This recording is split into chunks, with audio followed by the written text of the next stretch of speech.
The golden stories में आपका स्वागत है। आइए सुनते हैं मुंशी प्रेमचंद की लिखी कहानी ब्रह्म का स्वांग। स्त्री। मैं वास्तव में अभागिन हूँ। नहीं तो क्या मुझे नित्य ऐसे ऐसे घृणित दृश्य देखने पड़ते। शोक की बात है, शोक की बात है यह कि वे मुझे केवल देखने ही नहीं पड़ते, वरन दुर्भाग्य ने उन्हें मेरे जीवन का मुख्य भाग बना दिया है। मैं उस सुपात्र ब्राह्मण की कन्या हूँ जिसकी व्यवस्था बड़े बड़े गहन धार्मिक विषयों पर सर्वमान्य समझी जाती है। मुझे याद नहीं घर पर कभी बिना स्नान और देवोपासना किए पानी की एक बूंद भी मुंह में डाली हो। मुझे एक बार कठिन ज्वर में स्नान आदि के बिना दवा पीनी पड़ी थी। उसका मुझे महीनों खेद रहा। हमारे घर में धोबी कदम नहीं रखने पाता, चमारिन दालान में भी नहीं बैठ सकती। किंतु यहाँ आकर मैं मानो भ्रष्ट लोक में पहुंच गई हूँ। मेरे स्वामी बड़े दयालु, बड़े चरित्रवान और बड़े सुयोग्य पुरुष हैं। उनके ये सद्गुण देखकर मेरे पिताजी उन पर मुग्ध हो गए थे। लेकिन लेकिन वे क्या जानते थे कि यहाँ लोग अघोर पंथ के अनुयायी हैं। संध्या और उपासना तो दूर रही, कोई नियमित रूप से स्नान भी नहीं करता। बैठक में नित्य मुसलमान, क्रिस्तान सब आया जाया करते हैं और स्वामी जी वहीं बैठे बैठे पानी, दूध, चाय पी लेते हैं। इतना ही नहीं, वे वहीं बैठे बैठे मिठाइयाँ भी खा लेते हैं। अभी कल की ही बात है, मैंने उन्हें लेमोनेड पीते देखा। साइस और चमार हैं, बेरोक टोक घर में चला आता है। सुनती हूँ वे अपने मुसलमान मित्रों के घर दावतें खाने भी जाते हैं। ये भ्रष्टाचार मुझसे नहीं देखा जाता। मेरा चित्त घृणा से व्याप्त हो जाता है। जब वे मुस्कुराते हुए मेरे समीप आते हैं और हाथ पकड़कर अपने समीप बिठा लेते हैं तो मेरा जी चाहता है कि धरती फट जाए और मैं उसमें समा जाऊं। हाँ, हिंदू जाति, हिंदू जाति तूने हम स्त्रियों को पुरुषों की दासी बनना ही क्या हमारे जीवन का परम कर्तव्य बना दिया। हमारे विचारों का, हमारे सिद्धांतों का, यहाँ तक कि हमारे धर्म का भी कुछ मूल्य नहीं रहा। अब मुझ में धैर्य नहीं। आज मैं इस अवस्था का अंत कर देना चाहती हूँ। मैं इस आसुरिक भ्रष्ट जाल से निकल जाऊंगी। मैंने अपने पिता की शरण में जाने का निश्चय कर लिया है। आज यहाँ सहभोजन हो रहा है। मेरे पति उसमें सम्मिलित ही नहीं, वरन उसके मुख्य प्रेषकों में है। इन्हीं के उद्योग तथा प्रेरणा में ये विधर्मीय अत्याचार हो रहा है। समस्त जातियों के लोग एक साथ बैठकर भोजन कर रहे हैं। सुनती हूँ मुसलमान भी एक ही पंक्ति में बैठे हुए हैं। आकाश क्यों नहीं गिर पड़ता? क्या भगवान धर्म की रक्षा करने के लिए अवतार न लेंगे? ब्राह्मण जाति अपने निजी बंधुओं के सिवाय अन्य ब्राह्मणों का भी पकाया भोजन नहीं करती। वही महान जाति इस अधोगति को पहुंच गई कि कायस्थों, बनियों, मुसलमानों के साथ बैठकर खाने में लेश मात्र भी संकोच नहीं करती, बल्कि उसे जातीय गौरव, जातीय एकता का हेतु समझती है। पुरुष, वे कौन शुभ घड़ी होगी कि इस देश की स्त्रियों में ज्ञान का उदय होगा और वे राष्ट्रीय संगठन में पुरुषों की सहायता करेंगी। हम कब तक ब्राह्मणों के गोरख धंधे में फंसे रहेंगे? हमारे विवाह प्रवेश कब तक जानेंगे कि स्त्री और पुरुषों के विचारों की अनुकूलता और समानता गोत्र और वर्ण से कहीं अधिक महत्व रखती है? यदि ऐसा ज्ञात होता तो मैं वृंदा का पति न होता और न वृंदा मेरी पत्नी। हम दोनों के विचारों में जमीन और आसमान का अंतर है। यद्यपि वह प्रत्यक्ष नहीं कहती, किंतु मुझे विश्वास है कि वह मेरे विचारों को घृणा की दृष्टि से देखती है। मुझे ऐसा ज्ञात होता है कि वह मुझे स्पर्श भी नहीं करना चाहती। यह उसका दोष नहीं, यह हमारे माता पिता का दोष है, जिन्होंने हम दोनों पर ऐसा घोर अत्याचार किया। कल वृंदा खुल पड़ी। मेरे कई मित्रों ने सहभोज का प्रस्ताव किया था। मैंने उसका सहर्ष समर्थन किया। कई दिन के वाद विवाद के पश्चात अंत को कल कुछ गिने गिनाए सज्जनों ने सहभोज का सामान कर ही डाला। मेरे अतिरिक्त केवल 4 और सज्जन ब्राह्मण थे, शेष अन्य जातियों के लोग थे। यह उदारता वृंदा के लिए असह्य हो गई। जब मैं भोजन करके लौटा तो वह ऐसी विकल थी मानो उसके मर्म स्थल पर आघात हुआ हो। मेरी ओर विषादपूर्ण नेत्रों से देखकर बोली, अब तो स्वर्ग का द्वार अवश्य खुल गया होगा ना। यह कठोर शब्द मेरे हृदय पर तीर के समान लगे। ऐंठ कर बोला, स्वर्ग और नर्क की चिंता में वह रहते हैं जो अपाहिज हैं, कर्तव्यहीन हैं, निर्जीव हैं। हमारा स्वर्ग और नर्क सब इसी पृथ्वी पर है। हम इस कर्म क्षेत्र में कुछ कर जाना चाहते हैं। वृंदा, धन्य है आपके पुरुषार्थ को, आपके सामर्थ्य को। आज संसार में सुख और शांति का साम्राज्य हो जाएगा। आपने संसार का उद्धार कर दिया, इससे बढ़कर उसका कल्याण क्या हो सकता है। मैंने झुंझलाकर कहा, अब तुम्हें इन विषयों को समझने की ईश्वर ने बुद्धि ही नहीं दी तो मैं क्या समझाऊं। इस पारस्परिक भेदभाव से हमारे राष्ट्र को जो हानि हो रही है उसे मोटी से मोटी बुद्धि का मनुष्य भी समझ सकता है। इस भेद को मिटाने से देश का कितना कल्याण होता है, इसमें किसी को संदेह नहीं। हाँ, जो जानकर भी अनजान बने उसकी बात दूसरी है। वृंदा, बिना एक साथ भोजन किए परस्पर प्रेम उत्पन्न नहीं हो सकता। मैंने इस विवाद में पड़ना अनुपयुक्त समझा। किसी ऐसी नीति की शरण लेनी आवश्यक जान पड़ी जिसमें विवाद का स्थान ही ना हो। वृंदा की धर्म पर बड़ी श्रद्धा है। मैंने उसी के शास्त्रा से उसे पराजित करना निश्चय किया।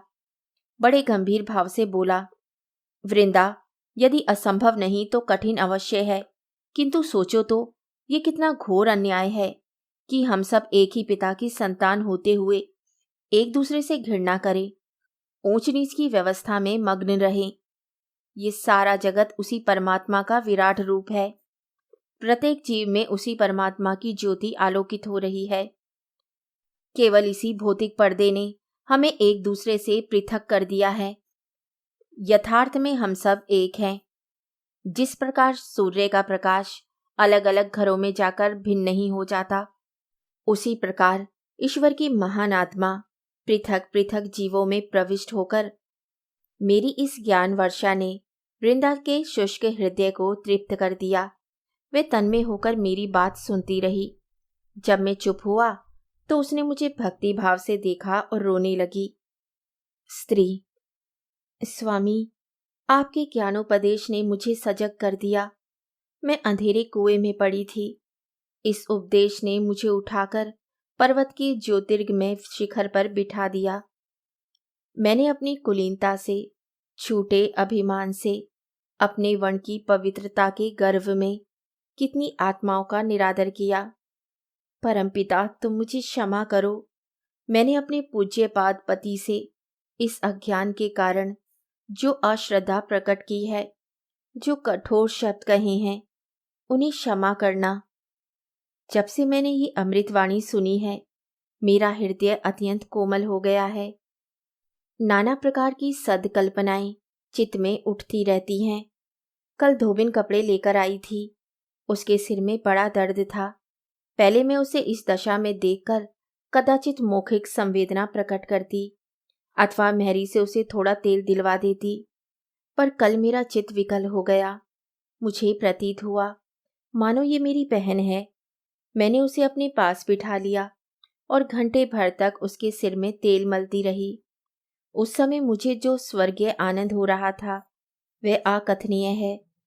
मेरा अंतःकरण किसी प्रबल शक्ति के वशीभूत होकर उसकी ओर खींचा चला जाता था। मेरी ननंद ने आकर मेरे इस व्यवहार पर कुछ नाक भो चढ़ाई, पर मैंने लेश मात्र भी परवाह न की। आज प्रातःकाल कड़ाके की सर्दी थी। हाथ पांव गले जाते थे। मेरी काम करने आई तो खड़ी कांप रही थी। मैं लिहाफ ओढ़े अंगीठी के सामने बैठी हुई थी। तिस पर भी मुंह बाहर निकालते न बनता था। मेहरी की सूरत देखकर मुझे अत्यंत दुख हुआ। मुझे अपनी स्वार्थ वृत्ति पर लज्जा आई। इसकी और मेरे बीच में क्या भेद है? इसकी आत्मा में उसी प्रकार की ज्योति है। यह अन्याय क्यों? क्यों इसलिए कि माया ने हम में भेद कर दिया है? मुझे कुछ और सोचने का साहस नहीं हुआ। मैं उठी, अपनी ऊनी चादर लाकर मेहरी को ओढ़ा दी और उसे हाथ पकड़कर अंगीठी के पास बिठा लिया। इसके उपरांत मैंने अपना लिहाफ रख दिया और उसके साथ बैठकर बर्तन धोने लगी। वे सरल हृदय मुझे वहां से बार बार हटाना चाहती थी।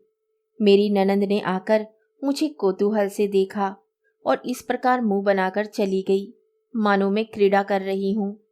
सारे घर में हलचल पड़ गई और इस जरा सी बात पर।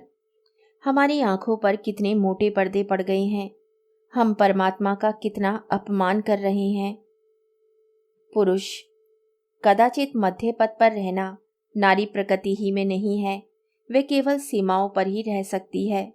वृंदा कहाँ तो अपनी कुलीनता और अपनी कुल मर्यादा पर जान देती थी, कहाँ अब साम्य और साहृदयता की मूर्ति बनी हुई है। मेरे इस सामान्य उपदेश का ये चमत्कार है।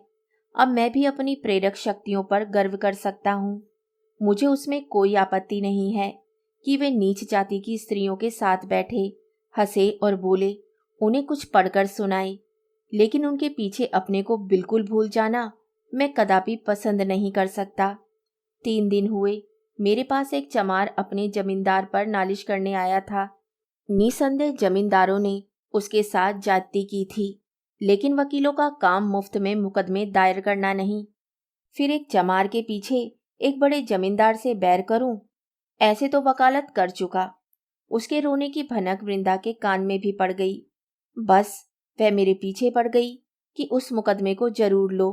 मुझसे तर्क वितर्क करने पर उद्यत हो गई। मैंने बहाना करके उसे किसी प्रकार टालना चाहा, लेकिन उसने मुझसे वकालतनामे पर हस्ताक्षर कराकर तब पिंड छोड़ा। उसका परिणाम यह हुआ कि पिछले 3 दिन मेरे यहाँ मुफ्तखोर मुवक्किलों का तांता लगा रहा और मुझे कई बार वृंदा से कठोर शब्दों में बातें करनी पड़ी। इसी से प्राचीन काल के व्यवस्थाकारों ने स्त्रियों को धार्मिक उपदेशों का पात्र नहीं समझा था। इनकी समझ में यह नहीं आता कि प्रत्येक सिद्धांत का व्यवहारिक रूप कुछ और ही होता है। हम सभी जानते हैं कि ईश्वर न्यायशील हैं, किंतु न्याय के पीछे अपनी परिस्थिति को कौन भूलता है। आत्मा की व्यापकता को यदि व्यवहार में लाया जाए तो आज संसार में साम्य का राज हो जाए, किंतु उसी भांति साम्य जैसे दर्शन का एक सिद्धांत ही रहा और रहेगा, वैसे ही राजनीति भी एक आलभ्य वस्तु है और रहेगी। हम इन दोनों सिद्धांतों की मुक्त कंठ से प्रशंसा करेंगे, उन पर तर्क करेंगे, अपने पक्ष को सिद्ध करने में उनसे सहायता लेंगे, किंतु उनका उपयोग करना असंभव है। मुझे नहीं मालूम था कि वृंदा इतनी मोटी सी बात भी न समझेगी। वृंदा की बुद्धि दिनों दिन उल्टी होती जाती है। आज रसोई में सबके लिए एक ही प्रकार के भोजन बने। अब तक घर वालों के लिए महीन चावल पकते थे, तरकारियां घी में बनती थीं, दूध मक्खन आदि दिया जाता था। नौकरों के लिए मोटा चावल, मटर की दाल और तेल की भाजियां बनती थीं। बड़े बड़े रईसों के यहाँ भी यही प्रथा चली आती है। हमारे नौकरों ने कभी इस विषय में शिकायत नहीं की, किंतु आज देखता हूँ वृंदा ने सबके लिए एक ही भोजन बनाया है। मैं कुछ बोल न सका, भौचक्का सा हो गया। वृंदा सोचती होगी कि भोजन में भेद करना नौकरों पर अन्याय है। कैसा बच्चों का सा विचार है, ना समझ। ये भेद सदा रहा है और रहेगा। मैं राष्ट्रीय ऐक्य का अनुरागी हूँ। समस्त शिक्षित समुदाय राष्ट्रीयता पर जान देता है, किंतु कोई स्वप्न में भी कल्पना नहीं करता कि हम मजदूरों या सेवावृत्तिधारियों को समता का स्थान देंगे। हम उनमें शिक्षा का प्रचार करना चाहते हैं, उनको दीनावस्था से उठाना चाहते हैं। यह हवा संसार भर में फैली हुई है, पर इसका मर्म क्या है यह दिल में भी समझते हैं, चाहे कोई खोल कर ना कहे। इसका अभिप्राय यही है कि हमारा राजनीतिक महत्व बढ़े, हमारा प्रभुत्व उदय हो, हमारे राष्ट्रीय आंदोलन का प्रभाव अधिक हो। हमें ये कहने का अधिकार हो जाए कि हमारी ध्वनि केवल मुट्ठी भर शिक्षित वर्ग की ही नहीं, वरन समस्त जाति की संयुक्त ध्वनि है। पर वृंदा को ये रहस्य कौन समझावे। स्त्री। कल मेरे पति महाशय खुल पड़े इसीलिए मेरा चित्त खिन्न है। प्रभु, संसार में इतना दिखावा, इतनी स्वार्थांधता है, हम इतने दीन घातक हैं। उनका उपदेश सुनकर मैं उन्हें देवतुल्य समझने लगी थी। आज मुझे ज्ञान हो गया कि जो लोग एक साथ दो नाव पर बैठना जानते हैं वे ही जाति के हितैषी कहलाते हैं। कल मेरी ननंद की विदाई थी। वे ससुराल जा रही थी। बिरादरी की कितनी ही महिलाएं निमंत्रित थी। वे उत्तम उत्तम वस्त्राभूषण पहने कालीनों पर बैठी हुई थी। मैं उनका स्वागत कर रही थी। निदान मुझे द्वार के निकट गई स्त्रियां भूमि पर बैठी हुई दिखाई दी, जहां इन महिलाओं की जूतियां और स्लीपरें रखी हुई थी। वे बेचारी भी विदाई देखने आई थी। मुझे उनका वहां बैठना अनुचित जान पड़ा। मैंने उन्हें भी लाकर कालीन पर बिठा दिया। इस पर महिलाओं में मटकियां होने लगी और थोड़ी देर में वे किसी न किसी बहाने से एक एक करके चली गईं। मेरे पति महाशय से किसी ने ये समाचार कह दिया। वे बाहर से क्रोध में भरे हुए आए और आंखें लाल करके बोले, यह तुम्हें क्या सूझी है? क्या मेरे मुंह में कालिक लगाकर छोड़ोगी? तुम्हें ईश्वर ने इतनी भी बुद्धि नहीं दी कि किसके साथ बैठना चाहिए, किसके साथ नहीं। भले घर की महिलाओं के साथ नीच स्त्रियों को बिठा दिया। वे अपने मन में क्या कहती होंगी? तुमने मुझे कहीं मुंह दिखाने लायक नहीं रखा। छी छी छी। मैंने अपने पति से सरल भाव से कहा, इससे महिलाओं का तो क्या अपमान हुआ? आत्मा तो सबकी एक ही है। आभूषणों से आत्मा तो ऊंचा नहीं हो जाती। पति महाशय ने होठ चबाकर कहा, चुप भी रहो, बेसुरा राग अलाप रही हो। बस वही मुर्गी की एक टांग। आत्मा एक है, परमात्मा एक है। न कुछ जानो न बूझो, सारे शहर में नक्कू बना दिया। उस पर और बोलने को मरती हो। उन महिलाओं की आत्मा को कितना दुख हुआ, कुछ इस पर भी ध्यान दिया? मैं विस्मित होकर उनका मुंह ताकने लगी। आज प्रातःकाल उठी तो मैंने एक विचित्र दृश्य देखा। रात को मेहमानों की जूठी पत्तल, सकोरे, दोने आदि बाहर मैदान में फेंक दिए गए थे। 50 मनुष्य उन पत्तलों पर गिरे हुए उन्हें चाट रहे थे। हाँ, मनुष्य थे, वही मनुष्य जो परमात्मा के निज स्वरूप हैं। कितने कुत्ते ही उन पत्तलों पर झपट रहे थे, पर वे कंगले कुत्तों को मार मार कर भगा देते थे। उनकी दशा कुत्तों से भी गई बीती थी। ये कौतुक देखकर मुझे रोमांच होने लगा। मेरी आंखों से अश्रुधारा बहने लगी। भगवान, ये भी हमारे भाई बहन हैं, हमारी आत्माएं हैं। उनकी ऐसी शोचनीय दीन दशा। मैंने तत्क्षण मेहरी को भेजकर उन मनुष्य को बुलाया और जितनी पूरी मिठाइयां मेहमानों के लिए रखी हुई थी सब पतलों में रखकर उन्हें दे दी। मेहरी थरथर कांप रही थी। सरकार सुनेंगे तो मेरे सिर का बाल भी ना छोड़ेंगे। लेकिन मैंने उसे ढाढ़स दिया, तब उसकी जान में जान आई। अभी ये बेचारे कंगले मिठाइयां खा ही रहे थे कि पति महाशय मुंह लाल किए हुए आए और अत्यंत कठोर स्वर में बोले, तुमने भंग तो नहीं खा ली? जब देखो एक ना एक उपद्रव खड़ा कर देती हो। मेरी तो समझ में नहीं आता कि तुम्हें क्या हो गया है। ये मिठाइयां डोमड़ों के लिए नहीं बनाई गई थी। इनमें घी, शक्कर, मैदा लगा था, जो आजकल मोतियों के मोल बिक रहा है। हलवाइयों को दूध के धोए रुपए मजदूरी के दिए गए थे। तुमने उठाकर सब डोमड़ों को खिला दी। अब मेहमानों को क्या खिलाया जाएगा? तुमने मेरी इज्जत बिगाड़ने का प्रण कर लिया है क्या? मैंने गंभीर भाव से कहा, आप व्यर्थ इतने क्रुद्ध होते हैं। आपकी जितनी मिठाइयां खिला दी हैं वे मैं मंगवा दूंगी। मुझसे ये नहीं देखा जाता कि कोई आदमी तो मिठाइयां खाए और कोई पत्तलें चाटे। डोमड़े भी तो मनुष्य ही हैं। उनके जीव में भी तो उसी। स्वामी ने बात काटकर कहा, रहने भी दो, रहने भी दो। मरी तुम्हारी आत्मा, बस तुम्हारी ही रक्षा से आत्मा की रक्षा होगी।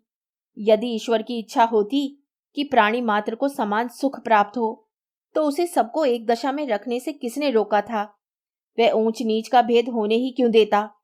जब उसकी आज्ञा के बिना एक पत्ता भी नहीं हिल सकता तो इतनी महान सामाजिक व्यवस्था उसकी आज्ञा के बिना क्यों कर भंग हो सकती है?